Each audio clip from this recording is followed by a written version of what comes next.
Every story appears ordinary till you see the core side of it. And what you're looking for is the story behind the news. We bring it to you from Lagos, the commercial capital of Nigeria. Giving you all sides and political stories round the clock. Every detail from the start line to the final whistle. CoreTV News, expanding your view.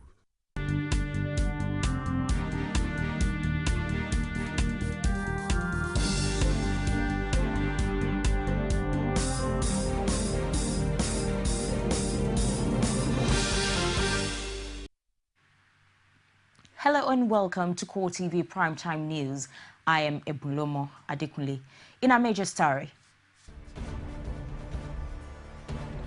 President Goodluck Jonathan leads PDP top brass to Osun State for a mega rally in support of the party's candidate at the August 9 governorship election, Iola Omishore.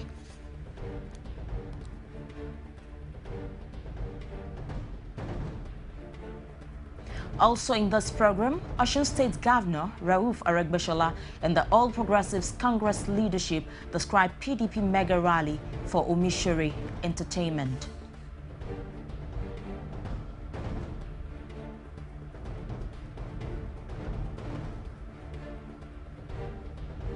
Nigeria Navy restates commitments to fight crimes on the nation's waterways.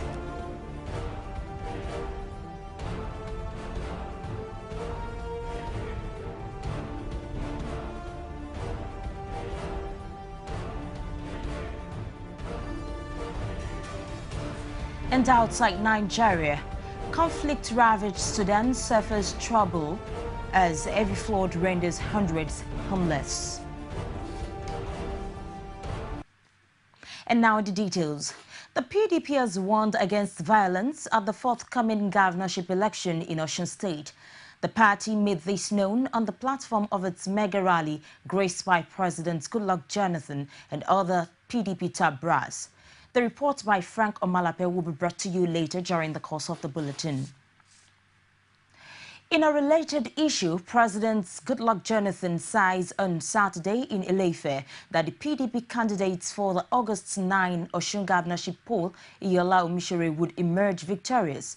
Jonathan spoke during a courtesy visit to the Ooni of Ife, Okwade Shijuade. The president, who described Oni as a blessing to the present generation, thanked him for his support. He says Omishore was a fantastic material that Osun needed at this time to take the state to the promised land.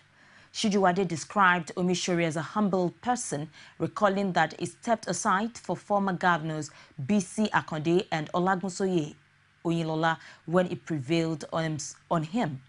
According to him, it is only God who has the power to appoint the president, governors, and traditional rulers. Meanwhile, the Osun State's Governor, Rauf Aregbesola, and the All Progressives Congress leadership has described the campaign rally of the PDP held in Osogbo on Saturday as an entertainment. Aregbesola says the PDP has only come to make fun and not present people with manifestos and policies, as other APC leaders vow to sweep the Osogbo Stadium used for the PDP rally. Rashid filed in this report. The People's Democratic Party has barely finished its mega campaign rally for the election bid of Iyola Omishore, the party's flag bearer in the Osun State governorship election scheduled for August 9th. Then the leadership of the All Progressives Congress dismissed it as a mere fun. Speaking from his residence, Governor Rauf Aregbesola says the PDP has only come to entertain people, as nothing was stated as a policy to improve the masses' living condition at the rally. Demonstrated any strong commitment to the people and a good governance. So it is very much in order for that party to simply entertain itself without committing to any program or policy. It's very much in order for PDP to so do. The APC in Osun vows to sweep off the feet of the PDP from the Osogbo Stadium, venue of the PDP mega rally, which had in attendance President Goodluck Jonathan. A member of the House of Representatives, Lasun Yusuf, says the APC in Osun is ready to sweep the Osogbo Stadium and bear the consequences. They force themselves into using the stadium, particularly for today, and nobody is preventing them from doing that. By the time they leave, we are going to go there and sweep their feet. And nothing is going to happen. We're going to do it. We are going to sweep their feet away. While painting the picture of the PDP rally and the issued warning, the Director General of Aregbesola's campaign organization, Senator Shola Adeyeye, says the PDP cannot in any way stop them from sweeping the stadium. They have come to Yoruba State. And among the Yoruba, we say that when a dog dreams, he dies in its imagination. That's all we can say. Overwhelmingly, Aregbesola will be given a second term. And perhaps we will see the political obituary of Iyola Omishore. With the APC leaders set to sweep off the feet of the president and PDP stalwarts who visited the state in defiance of an earlier warning not to, one can only imagine the result of this grandstanding. Rashid, CoreTV News, Osogbo. The People's Democratic Party has reacted to a statement credited to the All Progressives Congress that the PDP is building a stomach infrastructure. APC accused the PDP of buying votes through the process. Frank Omalape has the details. Following the distribution of food items by the PDP during the Ekiti election, the All Progressives Congress says it is a process of buying votes in disguise. The APC has accused the PDP of replicating the same vote-buying process in Osun. Some of the party's stalwarts reacted by saying governing people, it's all about meeting their basic need and not as the APC interpreted it. Look, Nigeria is in dire straits. That is the truth at all levels. So you need a government that's responsive to the needs, to the yearnings of the people. So when we talk about stomach infrastructure, the number one thing that an individual, when they wake up in their homes in the morning, the first thing they think about is, what are we going to eat today? Ekiti State Governor-elect Tayo Fayose accused the APC of starting the process of what they call stomach infrastructure. You build structures for living people. They started the whole exercise of sharing money at the polls. It is their way. They are only blackmailing the PDP. If you are a sitting governor and the opposition is able to stomach structure against you, that means you are wicked to the people. How can a piece of meal take away your legitimacy? They are time wasters. They should be ignored. According to the director of media for Omishore Campaign Organization, the candidate never bought a single item, saying it is an act of kindness from party faithfuls. You have seen boldly written APC rice. You have seen boldly written vote for Aregbe rice. Have you ever seen one by PDP? Instead, what you have seen is people giving Otunba Iyola Omishore as small as it is biscuits, cola nuts, corn. This is a sign of acceptability. All parties do that. If anybody says it's only a PDP thing, they're just killing themselves. They do it in one form or the other. At Ramadan, we just ended Ramadan a few days ago. People distribute all kinds of things to families, to households, so you can give them some help. They need a lift. But what we need to do long term is we don't want to just give them something to eat. We also want to teach them how to procure those things for themselves. Give them employment opportunities. The battering and accusations traded between the PDP and APC has intensified since the Ekiti election. Efforts to win the Osun governorship has increased as the election day draws near. Frank Omalape, CoreTV News, Ile-Ife. Meanwhile, the Osun State Independent National Electoral Commission has released the total number of registered voters. Women made up 53% of this number. Rashid has more.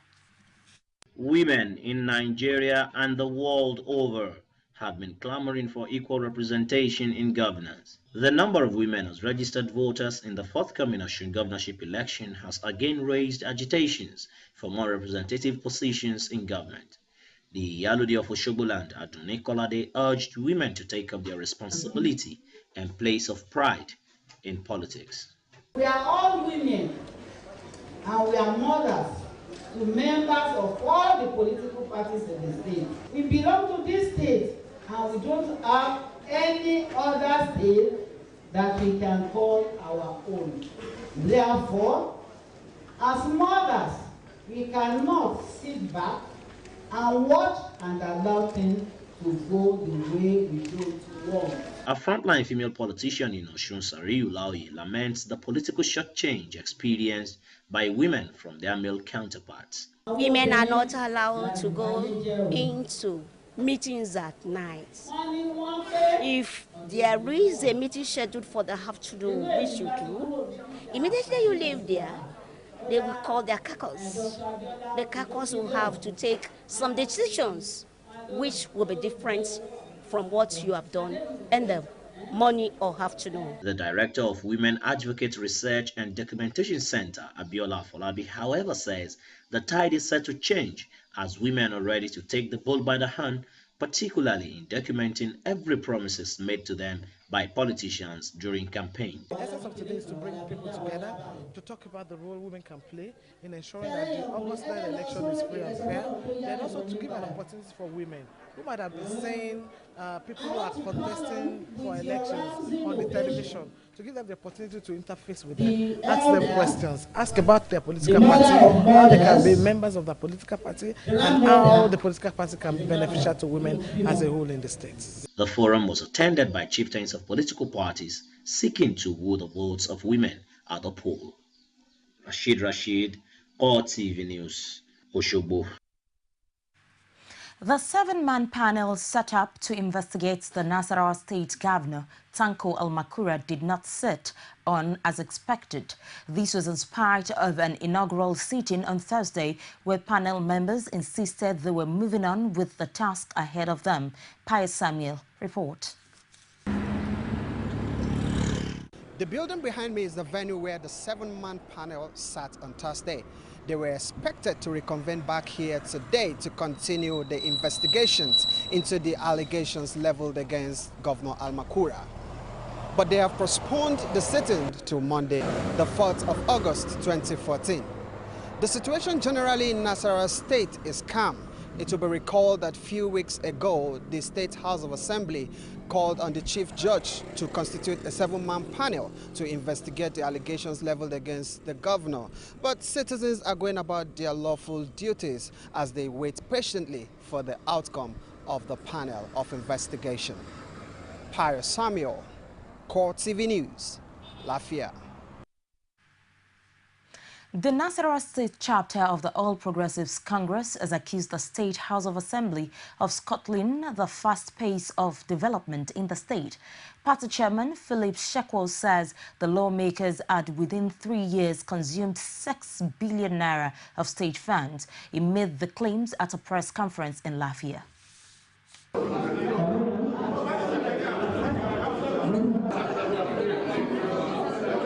The impeachment process undertaken by the House of Assembly. Here again, they have displayed crass ignorance of the Constitution they have sworn with the holy books to protect because of an acidic penchant for lucre and power. After the appointment of the panel by the CJ, the members of the Assembly again congregated in a joint or hotel somewhere in Abuja and in a drunken stupor, directed the CJ to disband the panel and set up another one in consultation with them. From the reliable information we gathered, these legislators have pocketed a whooping sum of 7,783,455,472 naira in just 3 years. The former governor of Kaduna State, Balarabe Musa, has condemned the trend of impeachment of political office holders in the country. According to the political icon, who himself suffered impeachment from office as a governor in the Second Republic, the move is aimed at completely silencing the opposition. Well, it is something that has to happen because first, the party in power in government, the PDP, like its predecessor, is mindless, is adventurous, and they think they prevail like God. They will try anything. Now we are seeing impeachment of opposition political parties, but the PDP is so aggressive, so bankrupt, that it will even pursue the impeachment of PDP governors who don't toe the line of the party. Find out the latest efforts being mounted by the Nigerian Navy in its battle against waterways crimes right after this timeout. Don't go away.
You can now watch CoreTV News live from anywhere in the world on our website www.coretvnews.com. Click on Live TV on our website and watch us live. And welcome to CoreTV Prime Time Days. To follow us on Twitter, click on Twitter icon on our website.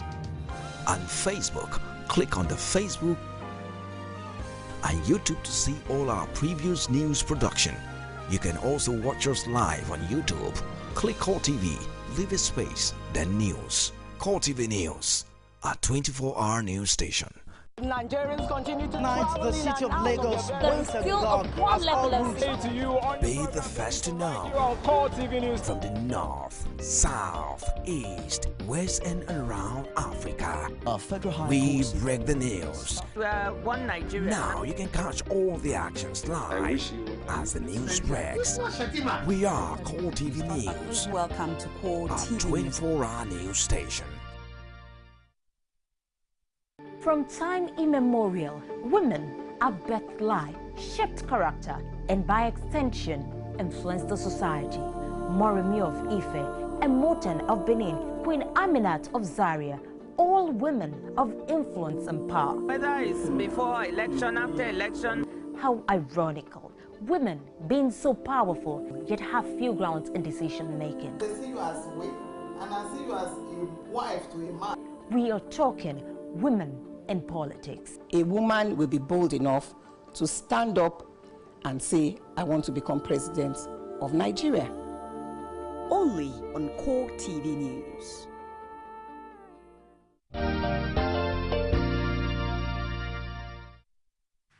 Thank you for being there. And now back to our earlier story. The PDP has warned against violence at the forthcoming governorship election in Osun State.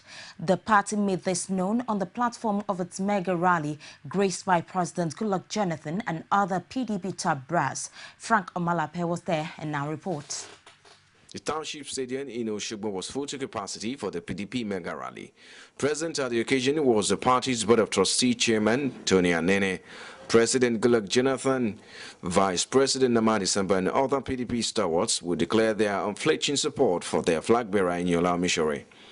The party leaders took turns to encourage the Osun electorate to come out and vote massively for the PDP candidate. The state of today shows clearly that Osun people appreciate what PDP stands for.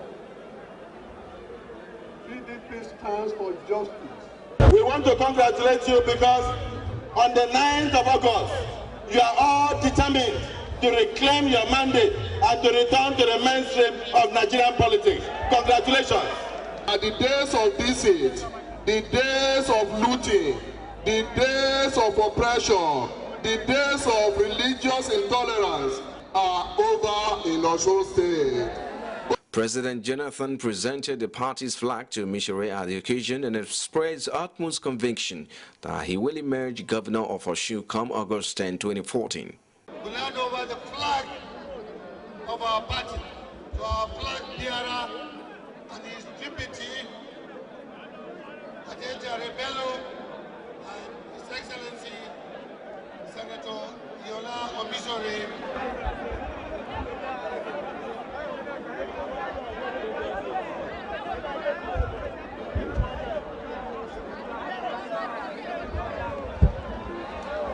National chairman of the party, Adamu Muazu, urged Osun indigents to bring back the PDP mandate in the state, which was illegally taken away by voting Omishore in the coming election.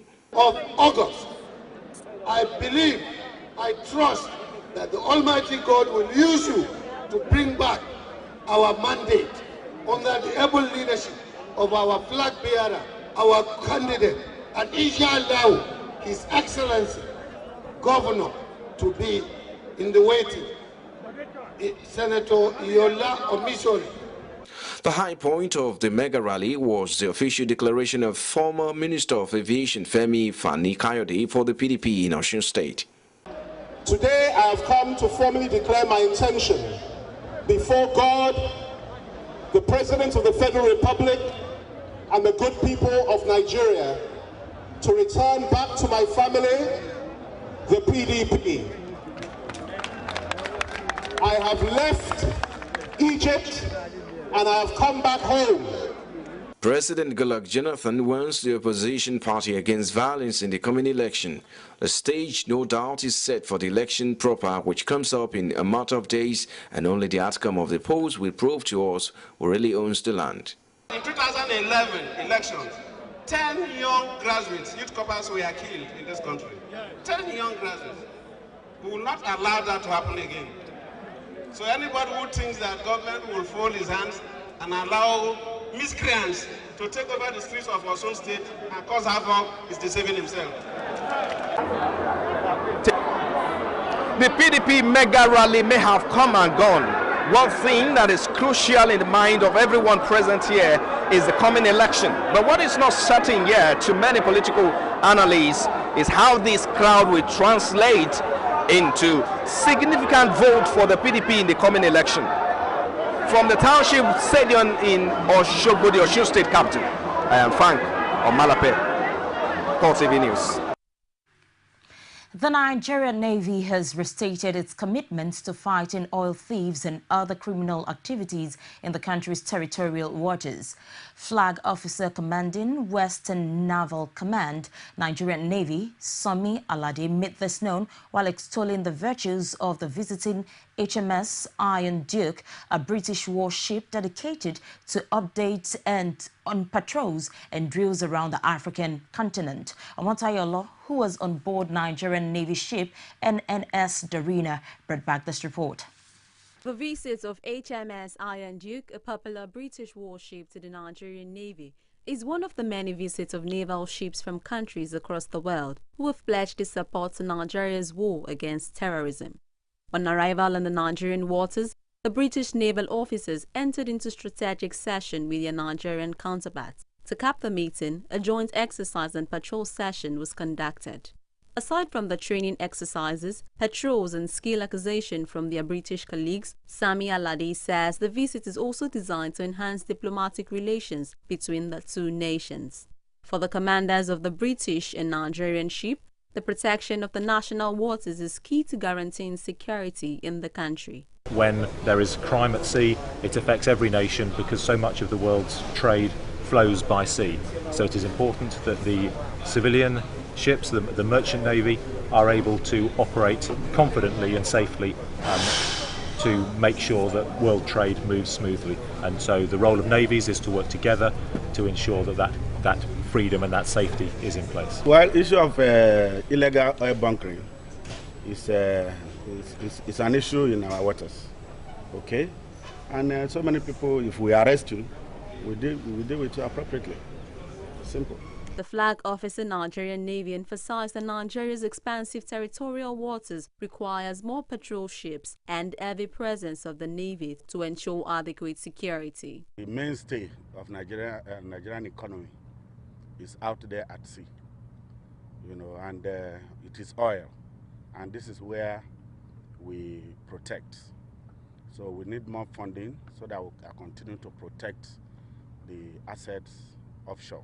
The Nigerian Navy is saddled with the responsibility of protecting the country against external aggression launched from the waters. Recently, the country has witnessed heavy plundering of its economic resources from the high sea. This therefore leaves the Nigerian Navy with justifiable reasons to call for assistance from world powers. The Nigerian Navy are elated on the additional skills they learned today. Their message to government is that more funds need to be deployed so as to get more equipment to fight enemies on water. They say these enemies are against the economic growth of Nigeria. Omotayoalo, CoreTV News, Lagos. The Economic Community of West African States, ECOWAS, plans to set up an Ebola Solidarity Fund to ensure that all affected countries are supported to eradicate the disease. President of the ECOWAS Commission, Kadri Desir Guarado, disclosed this while receiving the Chinese ambassador to Nigeria, Zhu Xiaoji. He says the Commission is cooperating with member states and international partners to stem the spread of the disease, which has so far claimed more than 720 lives out of over 1,000 cases reported in the region. The ECOWAS chief also informed the ambassador that the leaders of Guinea, Liberia and Sierra Leone would be meeting officials of the World Health Organization in Conakry, Guinea, to develop a comprehensive strategy and mechanism to silence the disease. Speaking after presenting his letters of credence to President Guarado, Ambassador Xiaoji expressed China's sympathy and solidarity with ECOWAS and the affected member states. He also pledged his country's support in combating the outbreak. We'll take another break and return shortly with business, sports and stories outside Nigeria. Stay with us.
CoreTV News now provide a platform for live coverage of political rallies and electioneering campaign from anywhere in Nigeria. Political news stories, political editorial reviews, political discussions, personality profile, People's Parliament from the National, State and Local Government Assembly. Contact us now on 0803-471-8550 or 0803-724-9733. 01453-3407. Our 24-hour news station.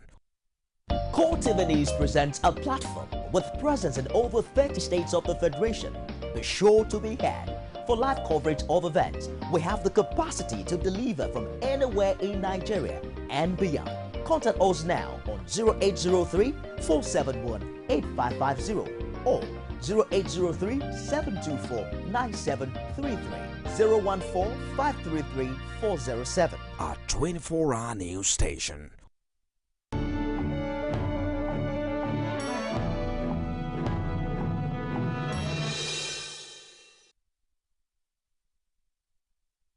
Many thanks to you for being there. The Central Bank of Nigeria, CBN, will on Wednesday, 6th August, raise 195 billion naira in short-dated treasury bills at an auction.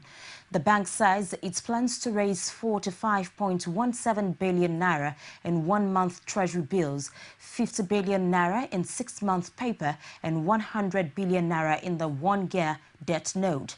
Traders say yields on the debt are expected to fall in line with the trend seen at the previous auction since June.